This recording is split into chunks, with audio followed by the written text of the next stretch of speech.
Okay, ji, Vaheguru ji ka Khalsa, Vaheguru ji ki Fateh. Firstly, thank you to the Sevadars for putting this event on. I know there's a bit of a last-minute change of plan, so thank you also for coming across from LSC. I don't know what the reason for that was, but hopefully for the future talks that you have lined up in the next couple of weeks, that can get resolved. So my name is Ranveer Singh, and I've been asked to speak about sovereign Punjab under Khalsa Raj. And this obviously is part 2 of a 4-week series that you guys are running here at LSC/UCL. And so I'm going to be speaking about the 18th century, generally speaking, but I will be referring back to the Guru period as well. So when we think about Khalsa Raj, Sikh Raj, the Sikh Empire, Sikh sovereignty, often what I found is that a lot of us think about Maharaja Ranjit Singh's Raj. So we'll go back to that specific Raj, the Sikh Empire from 1799 to 1849. But it's important to acknowledge that Sikh Raj begins before Maharaja Ranjit Singh. So their empire is one manifestation of Raj. And that expression of sovereignty wasn't the first, nor was it the last expression of sovereignty. So today we'll look at, the 18th century. We had the Misl Sardars, we had the Dal Khalsa, we had Banda Singh Bahadur's Raj. Each of those different expressions of sovereignty were just manifestations of Raj. But the power behind that came from the Guru's Darbar. And in fact, one thing that I kind of do in my book, Badshah Mehma, is look at how the Guru's Darbar was also an expression of Sikh sovereignty. So Sikh Raj doesn't begin with the Sikhs, it actually begins with the Gurus. And the Sikhs are just mainly taking, following the example of the Gurus that the Gurus set. And in fact, for those of us who take an interest in reading our Puratan Granths, there's one particular Granth, Pant Prakash. At the beginning of Pant Prakash, Ratan Singh Pangu describes a conversation that he has with one particular colonial officer called Captain Murray. And Captain Murray wants to know where the Sikhs gain their kind of legitimacy or their authority to rule. So the British obviously are in Punjab, they've got their eyes on Punjab, they're gathering their intel, and so they want to really do like a fact-finding mission. And they ask, who gives the Sikhs the power to rule? And the response that Ratan Singh Pangu gives is he says that the power comes from Sache Padshah. He then asks, who is a Sache Padshah? And Ratan Singh Pangu says, Guru Nanak Padshah. Guru Nanak Dev Ji is Sache Padshah. And then the response is interesting because Captain Murray says, my understanding was that Guru Nanak Padshah was a fakir, a saint. What did they know about political power and ruling and political office? And then the response that comes from Ratan Singh Pangu is he says, Hame kaheo wo shehen ko shah, deen duni sacho Padshah. That I informed Captain Murray that Guru Nanak Padshah is actually the Sache Padshah of both deen duni. So the master of both the spiritual realm and this temporal world as well. And then he writes the entire Pant Prakash based on that. So it's very clear, and actually you'll find that there's constant reference to the Guru as Sache Padshah throughout the Puratan Granths. Often the Puratan Granths, people kind of look towards the contentious issues that might exist, might not exist, but one kind of universal truth you'll find throughout all of them is how they revere Guru Sahib as Sache Padshah. And the terminology they use is really key as well. So often, we go into non-Sikh spaces and we tell others about who the Sikhs are and specifically who the Guru was. Sometimes we'll use the word teacher to say the Guru is a teacher. That's a really small way to describe who the Guru was. The teacher aspect was a part of it, but even the word Guru means it's a lot deeper than that, taking one from darkness to light. But actually, the Guru was Sache Padshah. So that's something I wanted to make clear from the offset. And actually, all the inspirations for Raj that then come in the 18th century and onwards are grounded in what the Gurus themselves established. Ham Padshah Sat Gurudev, Hanne Hanne Lai. This comes up, there's so many references in the Puratan Granths to the centrality of Padshah in the Sikh movement from the offset. It doesn't come later with the founding of the Akal Takht and the wearing of the 2 swords by Guru Hargobind Sahib Padshah, nor does it come with the creation of the Khalsa. It comes right from the beginning from Kartarpur Sahib. So I thought I'd focus just very briefly on specifically that. How was it that Guru Nanak Padshah themselves initiated Raj? There's a pankti that comes up in Gurbani, some of you may be aware of it, where it says, Nanak Raj Chalaya, Sachakot Satani Neev De. That Guru Nanak Sahib initiated Raj, they established Raj. And it's really interesting, like I said, the terminology is being used because it could quite easily have been Nanak Dharam Chalaya or Nanak Mazhab Chalaya. But no, in Gurbani, we're told that Guru Sahib establishes a Raj. And there's only really one interpretation of the word Raj. It means something quite specific. And then there are other multiple references to the Raj that Guru Sahib is establishing as well. And actually, it begins with, the other important thing to do is tie it to the Udasis. The Udasis were the Guru's travels. So Guru Sahib travels quite extensively in all four directions over approximately 22-year period, and they have various interactions with individuals in positions of power within social, religious, and political settings. And they have a lot of they overtly condemn those who are leading society astray. The famous Sakhi of Guru Sahib calling Babar Jabar and so on. But there is a purpose to the Udasis. You know, often I've heard in the past people say that Guru Sahib went on their Udasis to speak truth to power or spread the wisdom of the Shabad, Naam. And that was a big part of it. But in Siddh Ghost, which is a Bani within Guru Granth Sahib Ji, the Siddhs, who are the yogis, who are the renunciants who live in the north of South Asia, they ask the Guru a specific question. They say to him, why have you started the Udasis? And the response from Guru Sahib is, they say, Gurmukhi khojat pe udasi, darsan ke tahi pek nivasi. That I've started this tradition of these travels in search of the Gurmukhs. That's why I've adorned these clothes of a traveler. And so wherever Guru Sahib then goes, we see constant reference to this, not just in Gurbani, but also in Bhai Gurdas Diawara as well. There's a common theme that comes up that actually the Gurmukhs are nowhere to be found. Wherever Guru Sahib goes, because they don't have the wisdom that the Guru is bringing. Especially specifically within structures of governance. A lot of them are tied to Homme, man-made structures tied to Homme, personal wealth, and all these ideals. And there isn't this idea of the ideals that Guru Sahib is talking about that we have enshrined within Guru Granth Sahib Ji. This idea of Sarbat Pala, Sanji Valta, and coexistence. So there was a purpose to the Udasis. And because the Gurmukhs were nowhere to be found, essentially what we see is when Guru Sahib then returns to Punjab, they create an environment that we know as Kartarpur Sahib, which I refer to as the first sovereign Sikh space, where Guru Sahib is able to create an environment where they can nurture that Gurmukh consciousness. Through Ilahi Bani, through Shabad, through Vichar, through Kirtan, Sangat becomes a big part of that. So then we see there's a clear organization to the development of the Panth. And that really then continues from Kartarpur Sahib through Khadur Sahib, Govindwal Sahib, all of these darbars of the Gurus. Now today, if we were to go to Punjab, pretty much what you'd find there is Gurdwara Sahibs. And they've become places of yatra that we'd go to. But back in their kind of heyday, so to speak, they were fully functional societies in that sense. And I'll be covering some of the things that they included. So there's a clear socio-political purpose to the Udasis. Guru Sahib doesn't shy away from that. And it's not just one-off here. This happens in Baghdad, it happens in the Himalayas, it happens down south when they go to Sangladip, modern-day Sri Lanka, wherever they go, they have these interactions. Bhai Gurdas Ji says, Chariya Sodan Tartalokai, when referring to Guru Sahib. And Sodan is very clear that they're going to change the world, the people of the world. And Guru Sahib also in Gurbani, they'll say, Takht behe takhte ki laik. So they've given us what the alternative is. It's not just that they're criticizing those other structures, but the difference that Guru Sahib brings compared to perhaps those who came before them in terms of the Bhagats, the radical Bhagats, was that they literally offer an alternative. And then, like I said, this continues through each of the Guru's darbar. So Guru Angad Dev Ji Maharaj goes to Khadur Sahib, Takht Bait Angad Gur, Keen Khadur Nivas, Naran Udaran Karne, Kart So Bhagat Prakas. So this is from Kavi Santokh Singh, one of the writers of the Puratan Granths, and language. There's constant reference to the Guru's Takht, and like I said, it doesn't begin with Guru Hargobind Sahib Pacha. It begins very early on, and there's also reference to this in Gurbani as well. And that term Sache Pacha, which Ratan Singh Pangu speaks about. So he's writing in 1841. That's when his work is published.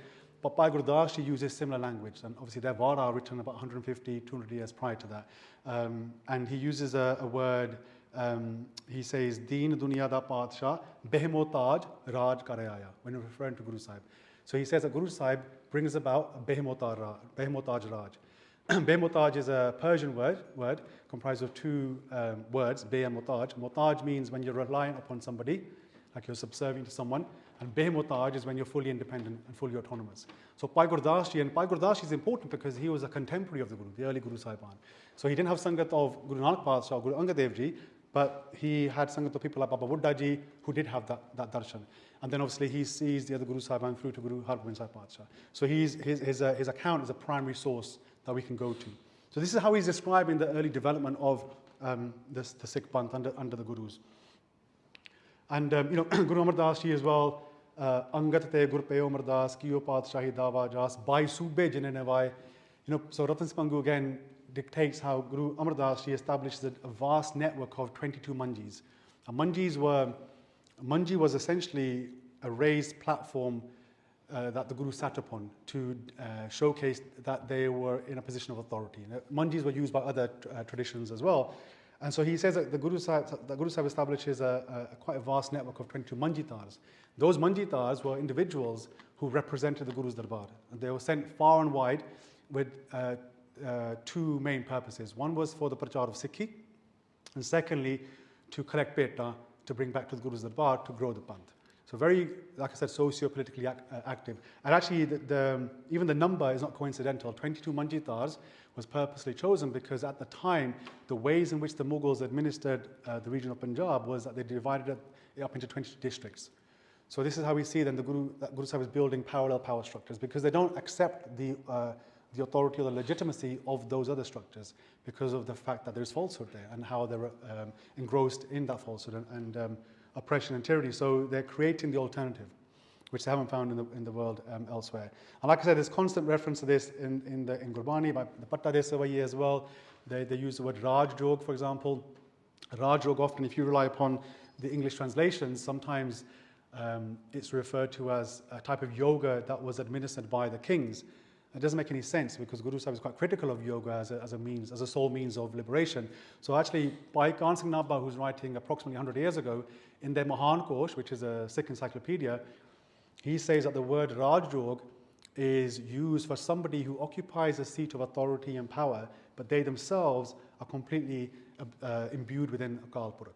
So that's why then you see Raj Jog Takht Diyan Guru Ram Das, these references we have in Gurbani. So the references are there throughout Gurbani and also then the Puratan Granths as well. And like I said, so the mobilization continues through Guru Arjan Padshah, Guru Har Rai Sahib Padshah, and the key here is, the key takeaway from these early slides is to show you that it begins right from the offset. And often it's said, especially within certain academic circles, there's a school of thought that exists whereby they say that there's a break of ideology after the Shahidi of Guru Arjan Padshah, that the first five Guru Sahibaan were quite pacifist and very saintly, like faqirs, and then you see the militarization of the Sikhs. And what that denotes is that there was some type of change in ideology. There wasn't. The Guru was always this way inclined. It's just there was a natural development and evolution of the Panth based on the needs of the time. So the way in which I've kind of looked at the Guru period in the book and also how I kind of teach it in the course that we're running at the moment is through this phrase called Satgur di Amaldari. So I might be introducing new phrases this evening, but Satgur di Amaldari is really important because it gives us framework. And again, that's a phrase that comes up in Mahan Kosh, and it's actually one interpretation of the word Padshahi. And what it means is Amaldari means governance. So Bhai Khan Singh Nabha, when he's talking about the Guru period and Padshahi, he says we're looking at the governance that was established by all of the Guru Sahibaan. So Satgur di Amaldari, like I said, continues in each of the darbars that are manifested by the Gurus, right the way through from Kartarpur Sahib to Anandpur Sahib. And even the decision for Guru Hargobind Sahib Padshah to bear arms.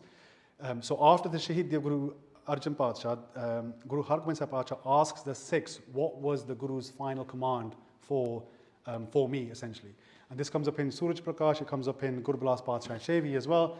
And they say, Sayud ho takht vardajo, jatha shakt sena sang sajo. These are the instructions coming from Guru Arjan Padshah to Guru Hargobind Sahib Padshah. And we also have references to how Guru Arjan Padshah was trading war horses prior to their Shahidi. And in fact, the purpose of their Shahidi was because they refused to pay that tax that was levied upon them by Jahangir. There's multiple reasons given in our Itihas, the role of Prithi Chand, Chandu Shah, who was the governor of Lahore, and Guru Sahib's refusal to, marry the son to his daughter. But ultimately, the overriding issue was because of the way in which Guru Sahib was mobilizing. And even early on, we see Guru Amar Das Ji Padshah is summoned by Akbar as well, because of the complaints that were made by the high caste Brahmins, because again, they felt that there was a threat to their kind of stranglehold on the region. So there's constant reference to how the Guru was socio-politically active right from the offset. There's, even with regards to Guru Arjan Padshah, there's one particular British writer called Joseph Davy Cunningham, and I'm quite critical of some of the early British accounts because of the way they depict the Sikhs through the lens of Sikhism, but he's a really good source because when he's talking about the history of Guru Arjan Padshah, for example, and he looks at what they established through the Masand system and various other institutions, he says that the Guru establishes a state within a state. So, notwithstanding what a state means today, there's not that type of state, obviously, but he recognizes that there was a certain degree of separation in terms of the jurisdiction was different. So Guru Sahib wasn't operating within the Mughal administrative setup. They had set up their own governance.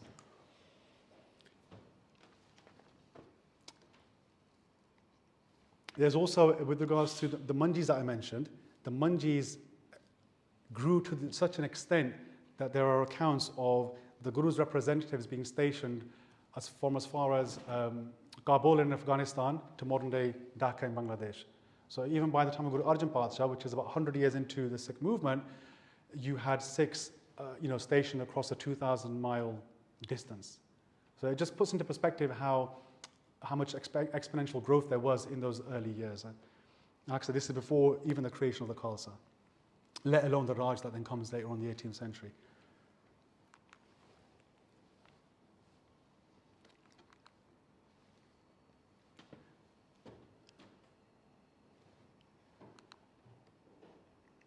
Even with regards to Guru Harkrishan Sahib Padshah, if you look in Kavi Santokh Singh's writings in Gur Pratap Suraj Granth, this is how he describes the Gurta Gaddi. He says, Takht Guru Harkrishan Bethaye, Sun Sun Kine Adage Badaye, Chalmal Chamakata Cholata Chanda, Pei Bandukan, Shalak Prachanda. Now there's a full gun salute upon the Gurta Gaddi of Guru Harkrishan Sahib Padshah. Now often, the gun salutes are only reserved for kings and, if you like in the States, for example, when a president is sworn in, all of these kind of symbols of regality and royalty and sovereignty are reserved for, for Sikhs and for kings. So it's clear, how the pre-colonial Sikh writers, how they're depicting the Guru's Darbar. And when you look at it, when you look at our Itihas, specifically the Guru period from this perspective, and then you look at how it's framed within the kind of framework of Sikhism, you get they're two worlds apart. So it's really important that we do read and connect with our Purat and our pre-colonial Sikh literature. So I'm not going to go into specific examples, but hopefully you get the gist of what I've said in these few slides. And, it's clear that political autonomy was like a prerequisite for the way in which the Sikh movement developed, which is why then, actually, after 1708, the Sikhs do one of two things throughout the 18th century. Ke Sikh Raj kare, ke Sikh lar mare. That's how Ratan Singh Pangu describes it.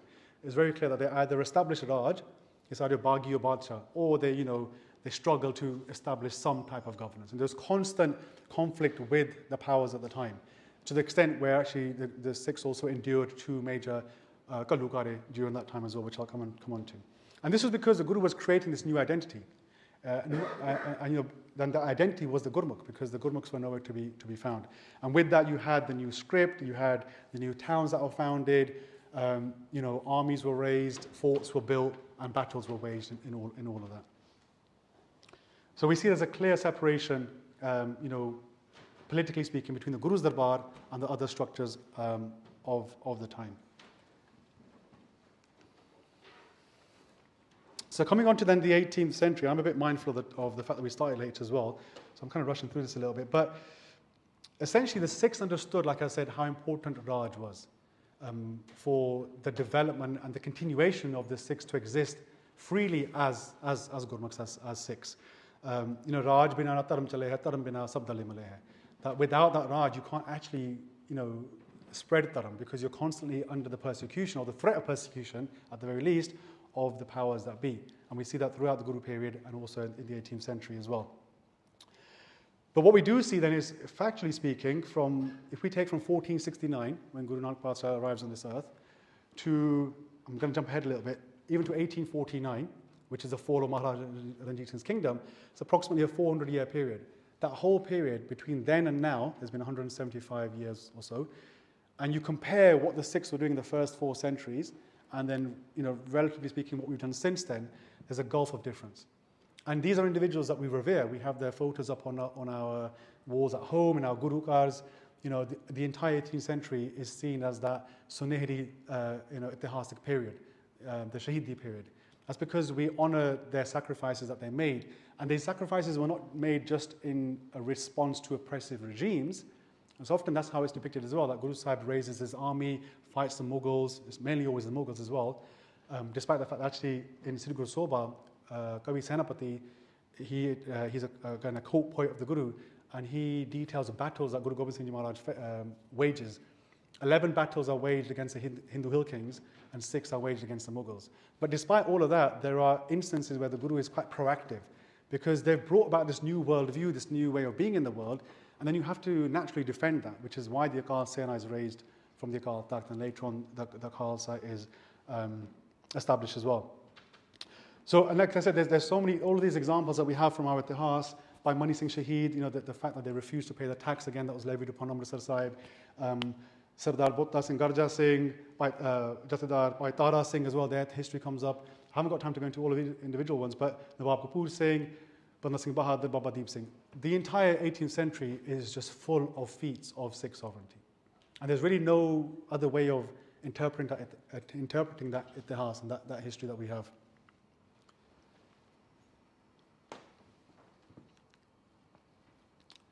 I also wanted to mention the role that Mata Sundari Ji and Mata Sahib Kaur played in the early 18th century, because often it's kind of missed in the history books.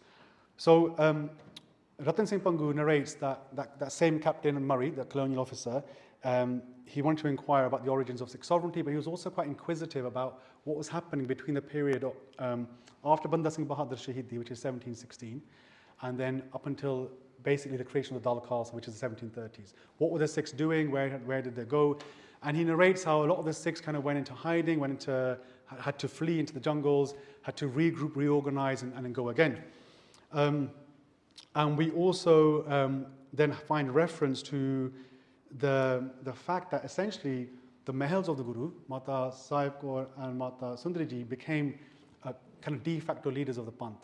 Because they, after the Vishwara of Anandpur Sahib, we know that they go with Bhai Mani Singh towards Delhi. So they still have, they still maintain actually the Guru's Darbar. And what we have is, we actually have Hukamname preserved in the work of Dr. Ganda Singh. And Dr. Ganda Singh's work, so he has attributed nine Hukamname from Mata Sundari Ji between those dates, 1717 and 1730, and then 9 Hukamname from Mata Sahib Kaur between 1726 and 1734. And essentially what these Hukamnames say, you can look it up obviously online, read his book, but essentially they're giving instructions to the Sikhs.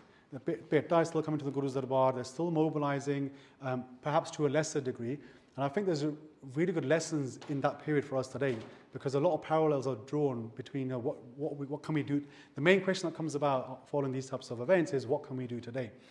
And we were speaking about it earlier, we recorded a podcast, and we were saying how it's really important that we keep moving in some way. And the only way we can really do that is by recognizing how important and how integral Badshaahi and Sikh sovereignty is to the Sikh movement. This is another reference that comes up in Bansavi Nama, Darbar Guru Ka Mata Sahib Dei Takht Bhe, Sikh Sangat Sab Darsanu Avan Lagge. So he also talks about it as well. What emerges from this period is that despite the Shahidiyat that have taken place after the capture and Shahidi of Banda Singh Bahadur, the Sikhs slowly start to mobilize again.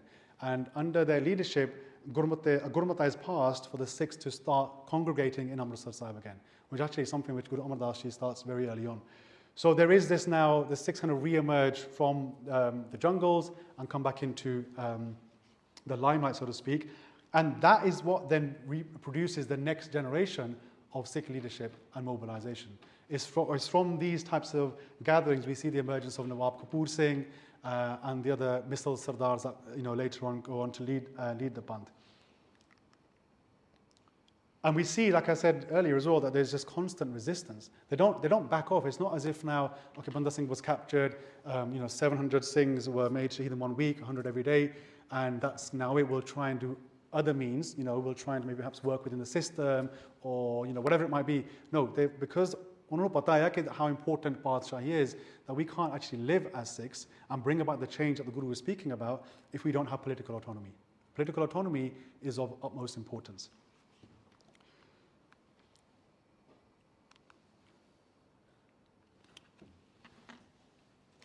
So there's also this famous episode that comes up in our Itihas with Jathedar Darbara Singh. This is just an illustration of that. Because of the fact that the Sikhs continue to resist, it was deemed it kind of annoyed the Mughal local governors. And so what they do is they kind of come to the conclusion that they're not going to stop. They're going to keep coming back. They're going to regroup, reevaluate, and keep coming at us. And this is an issue for us. It's expensive to keep, battling with them, and it's just a concern. So, what they do is the Mughals, they come to the Sikhs with an offering of money and land, nawabship. That we'll offer you this piece of land. You're more than happy to do what you want in that piece of land, and we'll offer you money as well. But just stop your resistance against us, because we're fed up about it. And that speaks volumes to the Sikhs, because, like I said, this is on the back of the Shahidiyah that have happened already, so they haven't lost sight of that. So what happens is this is presented to Jathedar Darbara Singh, and what essentially they do is they, at the advice of somebody called Subeg Singh, who kind of worked within the Mughal administration, they accept the money as a sign of denigration of the Mughal regime. They're coming to us with this, and we'll use it to, for the seva, upkeep of the langar, etc. But the Nawabship, the land, we can't accept that. And it's a very famous pankti that comes up in Pant Prakash. Hamrakat paat shahe dava ja itko ja aglo pava. Jo satgur sikhan kei baat hog sai nehe khali jaat. That we ourselves lay claim to sovereignty, that we don't accept the hand-me-down sovereignty of another power.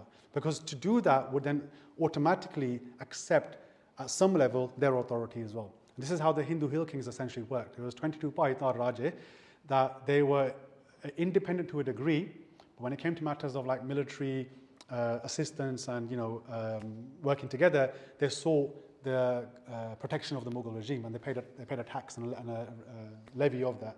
Which is why then when obviously the siege of Anandpur Sahib happens, that's how they're able to collude, and the entire might of the Mughal Empire as well as the Paitar Raja are sent down. But the Sikhs have said that the budgeting of the Guru is a tal, and whether we establish sovereignty or whether those coming after us do, we're going to do it on our terms. We don't need your, which was you could say, some people today may say, well, that was perhaps a mistake, because at least they could live peacefully for a little while.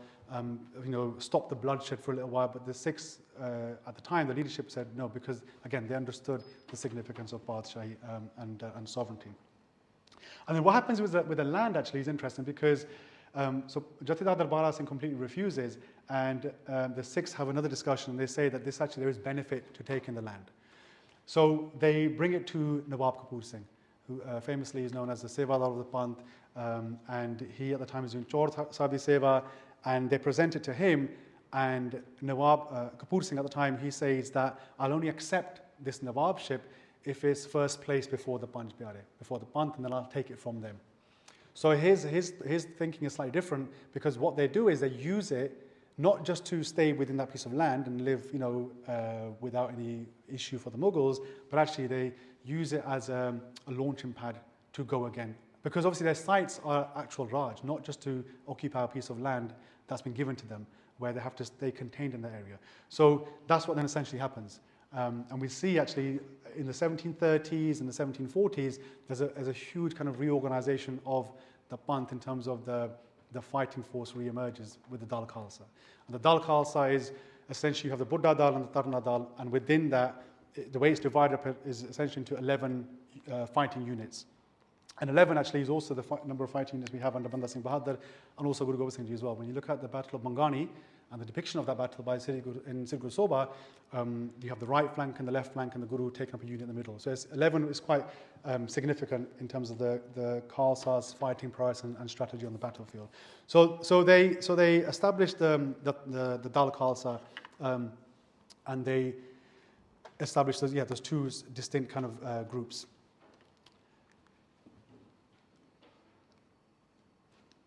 And so yes, this is 2 decades after the fall of Banda Singh Bahadur's republic. And often, like you'll hear people say, for example, with regards to 84, it's been 40 years now. But there's no timestamp on these things. As long as you have that mindset of understanding the importance of sovereignty, whether it comes in our life or somebody or the next generations, the key is to keep that torch alive and keep moving it forward.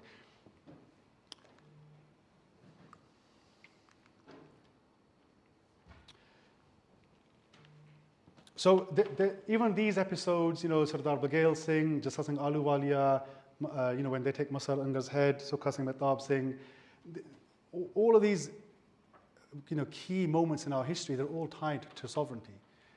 And this is not, that's why I said at the beginning that, Sikh Raj doesn't begin with Maharaja Ranjit Singh. We haven't even touched him yet. This is still the 18th century. So the mandate to establish Raj comes very early on.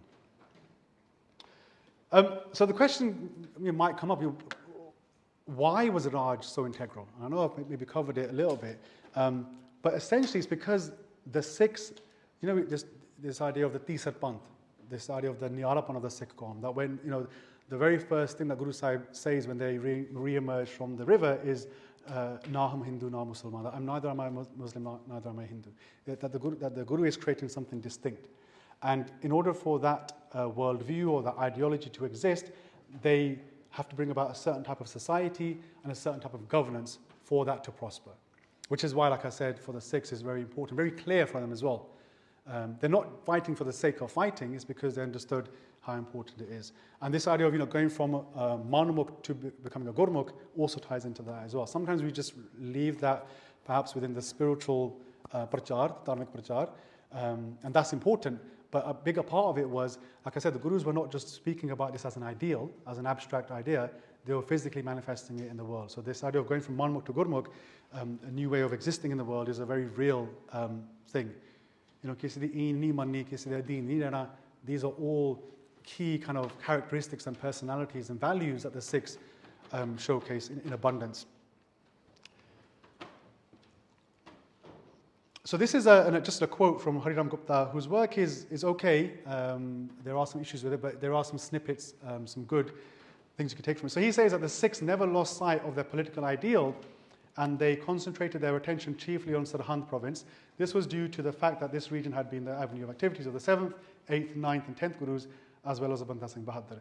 And it's interesting because Darbar Sahib, although it was established by the Guru, after Guru Hargobind Sahib Padshah, because of the battles that they waged with the Mughals, they made a strategic decision to relocate to Kirtpur Sahib. And part of the reason for that was because Meherwan had taken up occupation of Darbar Sahib, in collusion with the Mughal administration. So actually the Gurus don't return to Amritsar Sahib for approximately a 60-year period. And that's quite astonishing when you think about it, that this was how important Darbar Sahib is to us today. It's referred to as the epicenter of the Sikh world, right? But the Sikhs, they don't have this attachment to a particular building and a Marat or a particular place. Wherever the Guru goes, the Sikhs will follow the Guru. So then that's why they have the Guru's Darbar from Kirtpur Sahib, and then it's later on that actually the Guru then enters back after the 9th Guru. But they don't do that. So that's why then the focus is on that region of around Kirtpur Sahib and the Sirhind area as well, especially because the Shahidi of the Chote Sahibzade takes place there as well, which is where obviously today Fatehgarh Sahib stands. So it's interesting, Hariram Gupta's work is good, but you've got to really pick out the bits that I think are important because they reflect the narrative that we have in the pre-colonial Sikh texts. Because if you don't, then it becomes quite a slippery slope, and you see then how even the language he uses elsewhere, and other writers actually, especially Indian writers, especially Indian nationalist, revisionist writers, they want to depict the Sikh history in a certain way because now they're in power, they've got control of that. And one of the things I often talk about is how, like, you know, in terms of Sikh history, for example, people will recommend Khushwant Singh's work. When I was coming into Sikhi, people said that his work is a go-to. It's a really good resource, pretty much up until Maharaja Ranjit Singh's Raj. Then his language changes. When he's talking about the Gaddar Leher, for example, the Gaddari Babbe, he's using the language of the British state. He's openly referring to them as terrorists. And he does the same thing with the Jujarus of the Khalistan Sangharsh.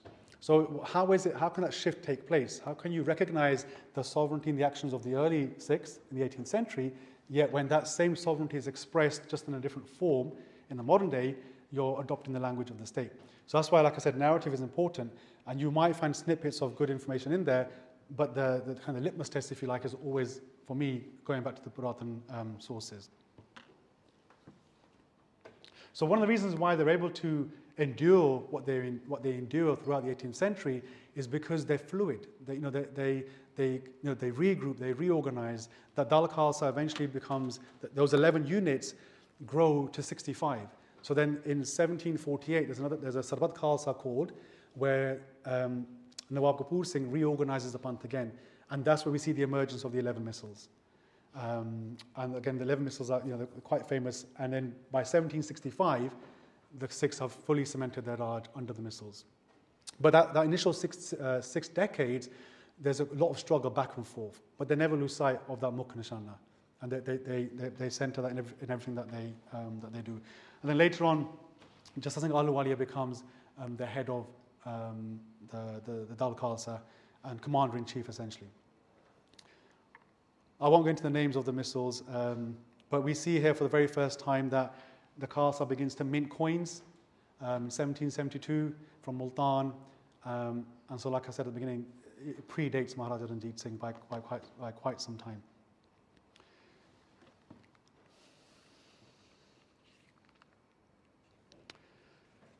So this is a British account. George Forster, one of the very early ones actually. He's talking about the missal period. So he says, their military force also must be great, but I am little enabled to reduce that point to any certainty as to fix the amount of their revenue. A Sikh will say that his country can furnish 400,000 to 500,000 horsemen. And to authenticate his story, he tells you that every person, even in the possession of a trifling property, keeps a horse, matchlock, and sidearms. In which case, and if we can believe that they can produce, when in unity, 200,000 horse, their force and cavalry must be greater than that of any power now existing in Hindustan. And this is at a time where the British have already started to conquer South Asia from the south. So this is talking about the military might of the Khalsa under the missile Sardars, before the likes of Hari Singh Nalwa and Maharaja Ranjit Singh. It just gives us an indication of, and again, like I said, they've endured two holocausts, two Kalukare at this stage, mass loss of life has taken place, yet they're still able to assemble this type of force, 500,000, towards the end of the 18th century. We also then see that Sardar Baghel Singh's the famous painting, it's a bit pixelated, but they marched on Delhi on four different occasions. But the Sikhs at the time, they're not really interested in occupying Delhi for too long. They're quite content with Punjab. So what they'll do is they'll go to Delhi, they'll levy a tax upon Delhi, they'll oversee the construction of some of the Gurukars that exist today, the Kaab Ganj Sahib, Sees Ganj Sahib. One thing they also do is very famous Sakhi, they take the throne of the Mughals, or the stone upon which it's sat, and they tie it to the back of their horses and ride all the way to Amritsar Sahib, as again to show that your throne is nothing in this world, because the Guru has given us Padshai. If you go to Darbar Sahib today, in the Ramgiriya Bunge, that piece of stone still stands there. So we have these shows of sovereignty, like I said before, the arrival of Maharaja Ranjit Singh. But the type of governance that they're bringing about is also different as well. So whereas before, the Mughals had actually erected 2 mosques in Delhi following the Shaheed Guru Tegh Bahadur Ji. And so the Sikhs felt that this couldn't stand. So they actually approached the local Muslim leaders, and they say that there's a conversation that takes place. It's not done by force. That actually, although it's now our Raj, we're going to build these. We're going to knock those mosques down with your permission, and build the gurdwaras that stand there today. So again, you see the difference in their polity and how it is they're approaching governance.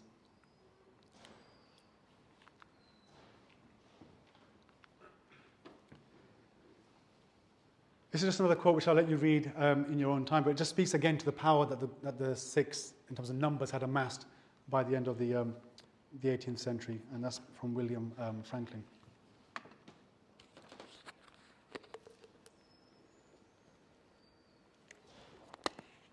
So in terms of the expanse and the power of the Sikhs at this stage, it's not just documented by the likes of Gyani Gyan Singh or Ratan Singh Pangu, but actually non-Sikh accounts. If you look, deep enough, they are there as well.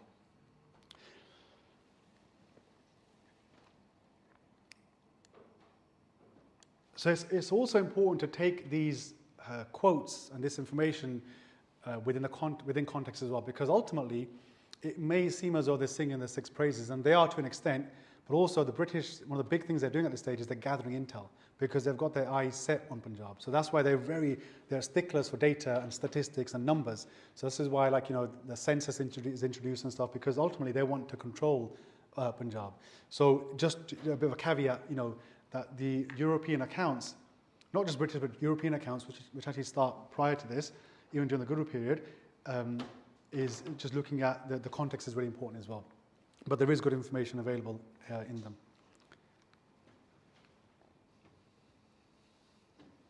So coming then into, the kind of Maharaja Ranjit Singh's time, individuals that we revere from that period, Kali Fulla Singh, Rani Sada Kaur, Bhai Maharaj Singh, Shyam Singh Atariwala, Hari Singh Nalwa. Again, there's only one thing that you associate with all of these great Sikh personalities, is that they understood the importance of Raj. So that's what I'm saying, literally from 1469 onwards to 1849, we look at our history, whichever Puratan source you go to, and even certain non-Sikh sources, you'll see the significance of sovereignty, Raj. It's tied. And even this idea of Midi Pidi that we have, it's not Midi and Pidi, it's Midi Pidi. It's the coexistence of both the spiritual and the temporal world. And so this is what's quite unique in terms of the type of governance that the Sikhs are bringing about or under the Guru's instruction. So, for us today, living out in the West, we live in there's a secular and religious divide. And if you want to be in a position of leadership or power, let's say as an MP, for example, your personal conduct is irrelevant. They say that your religious and moral character is okay, is separate. It doesn't affect your ability to serve in public office, which is why you then see a number of different politicians with various scandals and issues in terms of morality. But for a Sikh, it's the opposite. The Guru Sikha is that only an individual who is of a certain avastha. I'm not talking about in terms of spiritual, you have to be a saint in that sense, in the conventional sense of the word, but certainly to have conquered those panj, when they say takt behe takt ke layak, the next pankti is pancha samayan gurmat payak. So those individuals who have conquered those 5 vices, they're at best position to be leaders in society, which is why we've had this type of kirdar in Sikh leadership throughout our history. And even with Maharaja Ranjit Singh's Raj, there's a lot of focus nowadays placed on the European generals that arrived after Napoleon's defeat in Europe, Ventura and all these names. But actually, Maharaja Ranjit Singh's Raj was built upon the actions of Panth Dardi Gursikhs such as these. And actually, in the 1820s, when those European officers start to arrive, there is actually some internal conflict from the likes of Hari Singh Nalwa, Kali Fulla Singh. They don't like them because they don't have that same connection to Sikhi. This is really important for us to recognize. Yes, we have this idea of Sarbat and we respect others, but in terms of Sikh leadership, especially in positions of importance, there has to be a certain type of Sikh there, a certain type of character. And those values are hugely important. So I think what I'm going to do is I'm going to wrap it up there. I think that is the last slide anyway.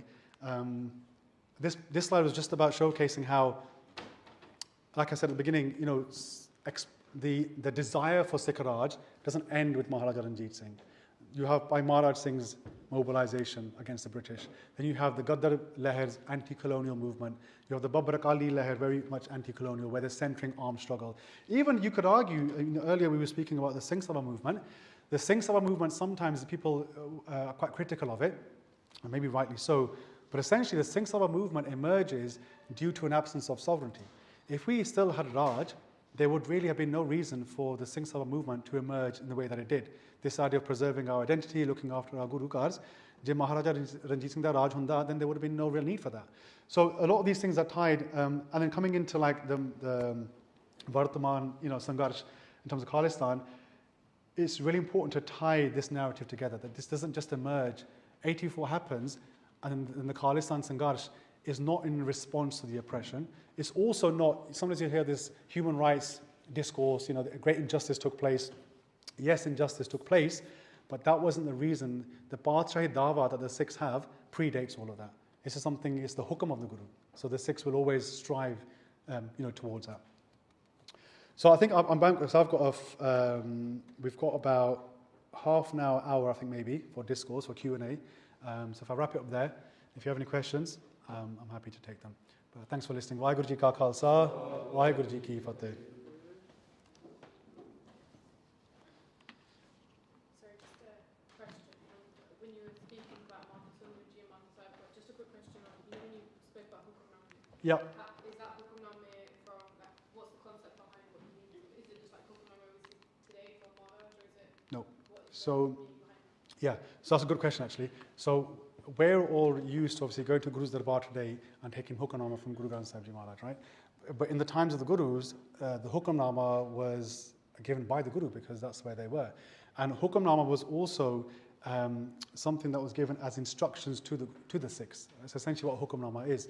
So what Dr. Ganda Singh does in his work is he showcases that they kept that tradition going, especially at a time where Sikhs had been forced into the jungles and forced to retreat. So it kind of gave them a new kind of, revitalized the Sikhs. And like I said, they were quite specific. So they were asking for Peta to be brought to the Guru's Darbar, certain instructions. There was also upkeep of the Guru's Darbar as well. But he details all of them, Dr. Ganda Singh's work. And was there much opposition against Sundaji and Martha Sarbat kind of leading the Panth at that time in the conversation? Because obviously the whole concept of women and men, back in the times we look at that, Yeah. men obviously there's a lot more respected than women. Yeah. So how does it work in terms of how Sanghas kind of took that Yeah. approach to this and Yeah. take it? That disparity, that inequality didn't really exist within Sikh institutions. I mean, the Guru kind of flips it on its head. Like Guru Amar Das Ji, the Manjitars I mentioned, and 22 Manjitars, there was also women within those positions as well. So right from the offset, the Guru is given seats of leadership to those individuals based on merit. It's a meritocracy that the Guru introduces. Even the passing of the Gurta Gaddi, the Guruship, it's not the conventional, it doesn't go to the son, right? And which is why, again, actually, there's a lot of internal conflict between the Guru's own family, from the likes of Prithi Chand and so on and so forth. So the Guru is navigating these external threats, but also internal ones as well. But yeah, to answer your question, not that I've read of, no. And obviously these would have been individuals who were highly respected by the Guru Sikhs as males of the Guru. Yeah. Hanji. You mentioned how Kushwant Singh makes a separation between the original form of Sikh sovereignty and then the Khalistan Sangharsh coming up for the Gaddar and so on. How do we bridge that gap in conversation? Yeah, that's a great question. What he does is his terminology changes, right? So when he's talking about let's say the pre-1849 Sikh Itihas, Maharaja Ranjit Singh's time, he has no issue really almost celebrating sovereign Sikh action and mobilization. But when it comes to the Gaddar movement and the Jujaru Leher, he adopts the language of the state, which is hugely problematic. As an historian, you're supposed to stay apolitical in that. So for me, in terms of how we can bridge the gap, is what I personally have done is try to direct the narrative back to what we get from the Puratan Granths, and also it's how much value we place in the words of the Shaheeds as well. Like in terms of the Khalistan Shaheeds, so we have their letters as well. And if you look at Sukha Jinda's letters, for example, Baba Manu Chal's writings, Bhai Jugraj Singh Tufan famously says, that this Sangharsh is not one that we've started. This has been started by Guru Nanak Padshaha. So it's also how much value we place on their words. So if our shaheeds are telling us what their source of inspiration is, who empowers them, then it doesn't really matter what anyone else is talking about. It's how much, like I said, respect, how much value we place on those. So to answer your question, I think that a huge part of it is that narrative is important, and getting that narrative right, which is why, like I said, the Puratan Granths are hugely important in that. A question we had last week was like in recent movements that have happened have potentially people's perspective might say that they failed in a sense, right? To get the Raj in Punjab or get change in Punjab. But like what's your perspective on that? I think I know what you're talking about. I think it's important to acknowledge that there are different ways of showing dissent or different ways of mobilizing, right? So there's an out-and-out armed struggle, which is that's obviously been slowed down since the 80s and the 90s. But there's other ways to mobilize, and one of those ways is actually prachar, and I'm talking about Sikh political education. So that's one way that you can contribute towards that. There's other ways, whether you believe in it or not, in terms of activism, lobbying and raising general awareness. But ultimately, like for the Sikhs, I think historically speaking, they didn't really care about public opinion to the point where even if they were being hunted down, for them, they just knew they had to get Raj. Now, we live in a very different day and age in that sense. And also, I think a part of it is that we are disconnected to the ground in Punjab. So us specifically here in the UK, even others in the diaspora, Sikhs in Punjab do continue to resist. I mean, how many Sikhs are languishing in jail today? Often we'll depict that as that's a great injustice. But when you look at, for example, like Bhai Rajwana and the I Pledge Orange campaign, they said no to the mercy petition because they've got a certain asul, a certain siddhant that they're standing on, and that is too is a form of resistance as well. So for me, I think in terms of what we can do, education is a big factor in it. And specifically, we talked about this earlier as well, like the focus ought to be, in my opinion, on the Sikhs, like our own families, our own Sangat, our own Gurukar, perhaps less so with the non-Sikh individuals. Because if you take, for example, what's happening in the world, let's just take a look at Palestine, for example, we've literally seen an actual genocide unfold in front of our eyes on social media, and yet no one's really batted an eyelid in terms of these Western powers that we go to lobby, right? So, if that, let's say, if that were to happen in Punjab or whatever to that extent, then, what would our reaction be to that? So are we going to be going to the Gore or non-Sikhs to say, look, this is what's happening? No, I'd like to think that we would actually educate ourselves, because essentially we're the ones who have that dard for the Panth, right? We have that pyar, that sharda for the Guru, so it's on us. So I think the focus specifically in terms of prachar and Sikh political prachar ought to be on the Sikhs. And it doesn't seem to be there's like one solution that fits all. No. Or there's no way to do this without making a mistake in that sense. Yeah, mistakes will be made. It's fine. It's like, the key thing is to actually be active. Get involved in whatever, whether you're a writer, whether you're an artist, however it is you're expressing. Even having this conversation here, for example, at the university, that I would say that's a part of that. That's a really good uparala that you guys have done with this 4-part series. I can recall from university, I don't think we had any events on like Sikh sovereignty. There might have been a talk in 84 perhaps, but even then it was very much from this kind of injustice, human rights discourse, not actually empowering Sikh sovereign thought, unapologetically. That's the key as well. Like, not to really care what others' opinions are, because your commitment is to the Guru and the Panth, right? Hanji.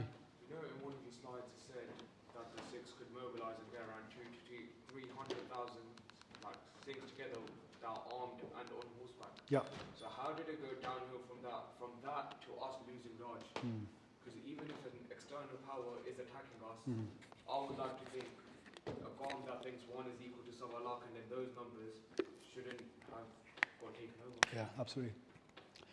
That in itself, I think, is probably like a seminar in itself, but essentially so when he's talking about these numbers, he's talking about the Misl Sardar period, right? The Misl Confederacy. After that, in 1799, Maharaja Ranjit Singh essentially brings in the Sikh Empire. So he kind of amalgamates all these different Misls and he establishes his own Raj. And a lot of people who have been critical of his decision to do that have showcased that actually Sikh polity changes in terms of Sikh governance changes.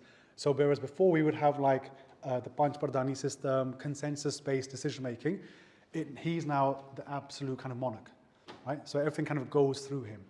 And therefore, and even like his decision to pass on the kingship to Sardar Kharag Singh, there's accounts of Hari Singh Nalwa publicly condemning him for that, because he's essentially made it into a Raj for his family. Right? For all the great things that Maharaja Ranveer Singh has done and did, there's a clear shift. And also within that, he's like mesmerized by the European soldiers, their uniform, how they are. So he brings in a lot of European practices as well. This is why by the 1820s, the Sikhs still have a great force, but those who are leading the Sikhs are of a different worldview. Their grounding is different. And then essentially, and also don't forget, like we can't really downplay the level of treachery and betrayal that takes place in the Anglo-Sikh Wars. Like even the British accounts say, there's one account by MacGregor, where the British generals themselves don't actually claim the initial victory as an actual victory, because they too know the level of treachery that's taken place by the likes of Lal Singh and before them the Dogras. So it's a number of factors, but essentially the type of governance changes. So you have these non-Sikhs coming into these positions of power and influence, and if you have that, that is an inevitability. Yeah. Hanji. I wanted to ask, what kind of sparked your interest in Sikh history, and was pertinent to the idea of Bhai study as well? So for me, really, it was trying to understand 84, like maybe a lot of us, maybe more so of my generation, that why did 84 happen? Why was it all this injustice? Why all this bloodshed? And so actually, before the whole purpose, when I started writing Padshah Mehma, the purpose wasn't to actually talk about Padshah and sovereignty. There was a working title and it's completely different. It was really to understand 84. But in order to understand 84, you have to look at the historical build-up and context of that. And you can go to certain points. You can go to 78, you can go to 1947, you can go to 1849. But what I found from my own research was that the more the more deeper I went, the more questions I had. So the question that Captain Murray has, I was having those questions of where does all this come from? Where do the Sikhs desire for Raj, where does it actually come from? So that then eventually took me back to 1469. And then I came across this like huge treasure trove which we have in the form of the Purathan Granths. I can't say enough that at university you guys will be reading loads of things, right? And so you have that capacity to do so. So try and find time, whether you're first year or third year, to look at our Purathan Itihas as well, because it's all there. It's not as if this is something new that I presented. I've literally just taken what's written there and put it into English. And a part of it was because in English, the history we have is the likes of Khushwant Singh's history of the Sikhs, right? It's very difficult to find accounts that celebrate unapologetically sovereign Sikh mobilization. In Punjabi, you've got loads, even beyond the Purathan Granths. In Punjab, that literature exists, but it's very rare to find in English. So it kind of just evolved, organically through that process. Hanji. Could you tell us more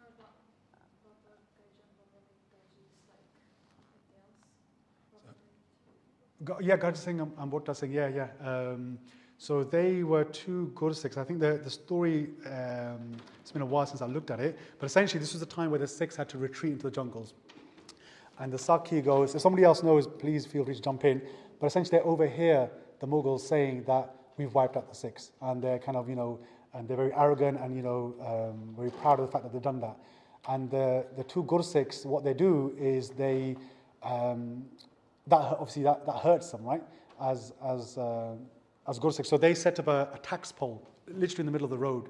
And it's not just any road, it's actually the road that goes to the centre, Lahore, I think it's Delhi. And so they start to tax the carts that are going past. And eventually the Mughal officers, local governors come to hear of this, and they tell them that if you don't stop, we're going to send forces, and they carry on doing it. So for them, it was a show of, again, that we're not going to live under your governance. We're not content with that. And actually, we are sovereign. So wherever the Khalsa stands, because of that empowerment from the Guru, that's where they're going. So essentially, there's a battle then takes place, and they both attain Shahidi. But that's their kind of prasang, their episode. Often we'll get people saying that we are already sovereign. Yeah. And I'll look at that and think, right, you can have a sovereign mindset, which is what we're going over this entire course, right? But it doesn't mean that you're putting that into practice. So what would your response be to those people? Yeah. We're not sovereign. Like, that's the reality of it. Like, living in the West, we adhere to the laws of this country, right? Like, I flew down this morning, I can't wear a kirpan on the airplane, I've got to wear a 6 centimeter little, representation of my Padshah, right? So we're not sovereign. I think this idea of like, you can be free in your mind, maybe you can, I get it, right? They're of a certain avastha, I completely get that.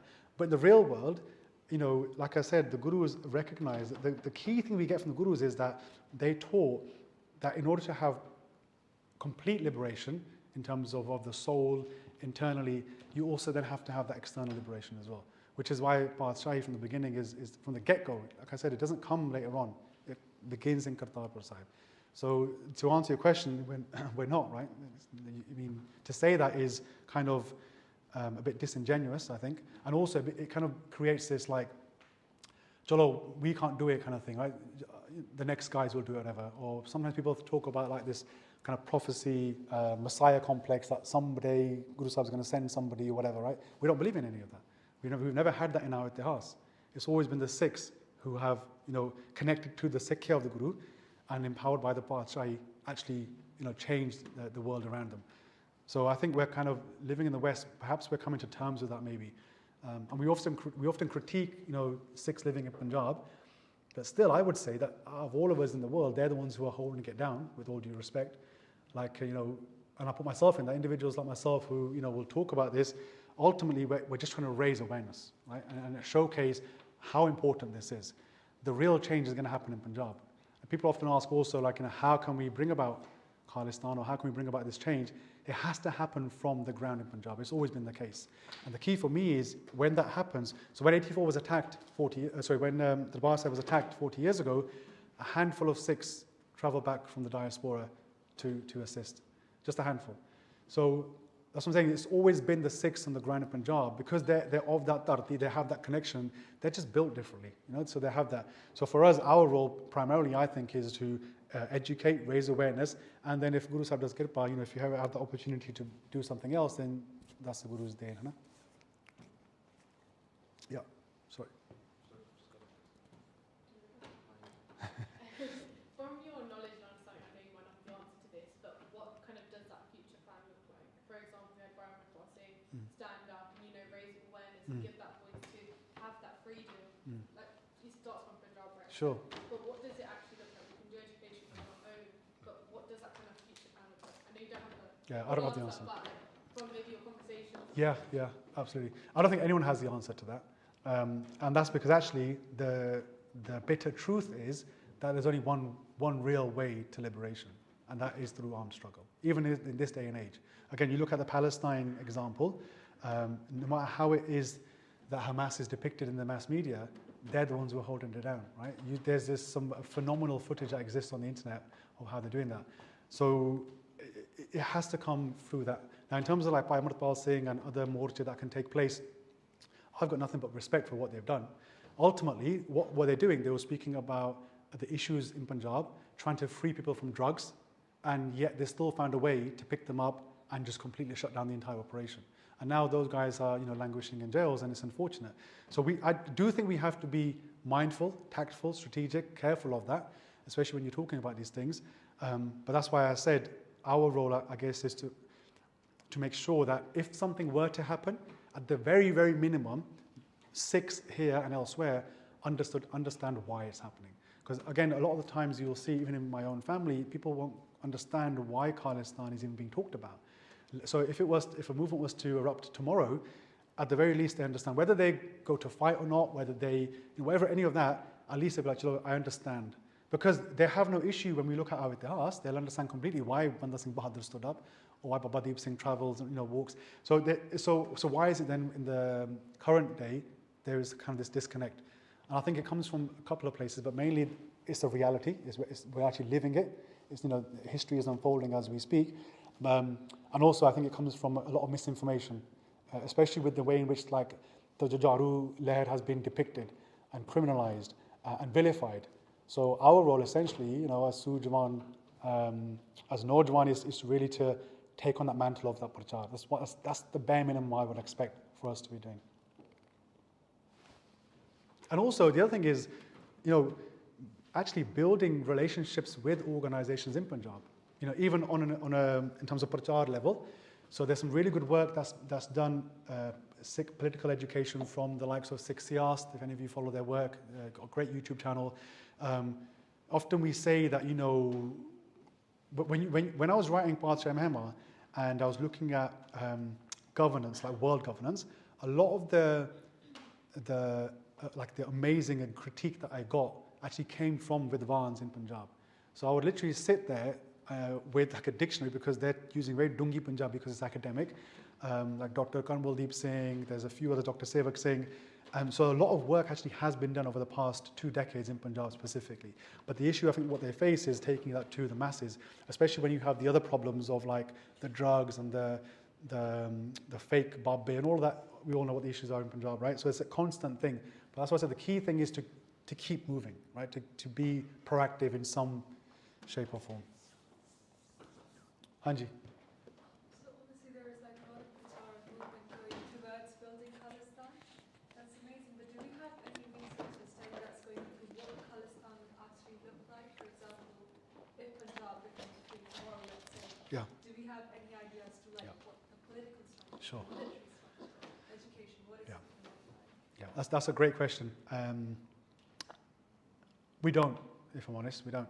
But actually, a lot of the time when new nations are being built, that doesn't exist. There's ideas. The intellectuals will come together, the political analysts will come together. You take, for example, even the example of India, the constitution was written, I believe, 4 years after India was gained its independence, right? So that's an ongoing process. But the key here is to recognize why it's being established. And actually, historically speaking, there's so much precedent for the Sikhs having political autonomy. In terms of the day-to-day governance, we can look at, ideologically what type of political system would be in place, what type of leadership would be in place. One thing that I personally struggle with is this idea of nationalism. I think inherently Sikhi is opposed to nationalism, right? And these hard borders and these military states that we have. So that's something we'd have to navigate. That's the question for the actual scholars and the Vidwans of what type of governance what would that look like you're saying? And again, no one really has an answer to that. Yeah, because you'd have to obviously have trade relations, you'd have to have allies, you'd have to have all of that to exist. It's not just a case. Any movements or anyone who's actually doing that research? Not that I'm aware of. There probably is, but not that I'm aware of. Yeah. I think part of the problem right now is just to get us speaking about it, to actually center these types of conversations, because hopefully it would emerge from this type of discourse, right? Once we have an understanding of ideologically, philosophically, what the Guru's blueprint was, then that's where it would emerge from. Yeah. And Continuing on from Dipjot's point, Yeah. there's also people out there who say we've tried and tested the Sangharsh with obviously the militant Sangharsh, where we're doing a physical opposition to the Indian government, and they're saying that hasn't worked, and they're saying we've seen this in recent times. By there's also manifestos coming online which are basically kind of putting down the movement of the Khalistan Sangharsh and saying that does not work at all, and they're coming up with their own ideas and pushing that to the Sangat, which is getting a lot of following actually. So what do you say? How do we tackle that kind of thing? What thing? That they're denying the Sangharsh? Yeah, pretty much denying the Sangharsh, playing it down, saying, well, yeah, they're doing the Shaheed now, but it hasn't worked, and there's no point of continuing that way. Okay. Which I'm not saying to do it right now, but in the future, if anyone was to get a Raj, my personal belief, it isn't going to be through petitions or anything. No, it's not. It will be through Sangharsh. Yeah, of course. Because Mala says, well, you can go down. Yeah, exactly, 100%. I was going to say that exact puncti, but again, the precedent that we have in history, like I said, just take the 18th century that we've covered today very briefly. After even the first Kalukara, which is done by the Mughals, there's mass loss of life in that period. 20 years later, Ahmad Shah Abdali comes, the second, an even bigger Kalukara happens. They still don't give up. By 1765 then, within 2 decades, Sardar Baghel Singh, within 2 decades of the Vadda Kalugara, Sardar Baghel Singh rides to Delhi to conquer the Red Fort. So this has always been the way. And the thing is, it would be kind of, I think, naive of us to assume that we now live in a different age. Technologically, yes, there are obviously different advancements, but like if you look at any sovereign power in the world, they have a standing army. That's how they protect their sovereignty, right? Wars, new territory is founded upon actual physical warfare. So that's this kind of, it would be, like I said, naive to assume that. I think it's great to have new vichar. I think if you've got new ideas, if you've got new theories, new whatever it might be, based on whichever worldview, bring it to the Sangat, have that discourse. But ultimately, on the topic of Sangharsh, it's very clear, man. There's no two ways about it. And also, personally, I would take that as a great insult to the shaheeds of our Qawm. Like, were they that, they had political astuteness, man. Like, Bhai Marikh Singh was a PhD, I believe, or he had a master's. Harmeet Singh was a PhD student. These were like scholars in many ways. So yeah, we downplay the significance of them as intellectuals. They weren't just militants in that sense. They understood the geopolitics, if you like, of what was going on. And Sangharsh and physical armed struggle is a huge part of any movement. Yeah. Even on a modern political level, that question. Yeah. The U.S. Treasury. Yeah. The top three things that they spend their money on is defense, healthcare, and social security. Yeah. But number one is the country's defense. Yeah, defense, of course, is. Yeah. And I think that the US has the greatest amount of outposts in the world, like under sea and whatever it is. So that's how they maintain their Raj. Raj is maintained through physical presence of force. Yeah. Okay. I'm going to probably wrap it up there, guys, because I've got a flight to catch as well now. But thank you once again to the Sevadars for putting this event on. Hopefully you guys have a good end to the series with the two speakers you've got coming. They're really good speakers, so do take in the knowledge that they bring, ask them questions as well. And if you've got any questions for me specifically, you can drop me an email, info@khalishouse.com, or just find us on Instagram. Happy to answer any other questions you might have. Okay ji, Waheguru ji ka Khalsa, Waheguru ji ki Fateh.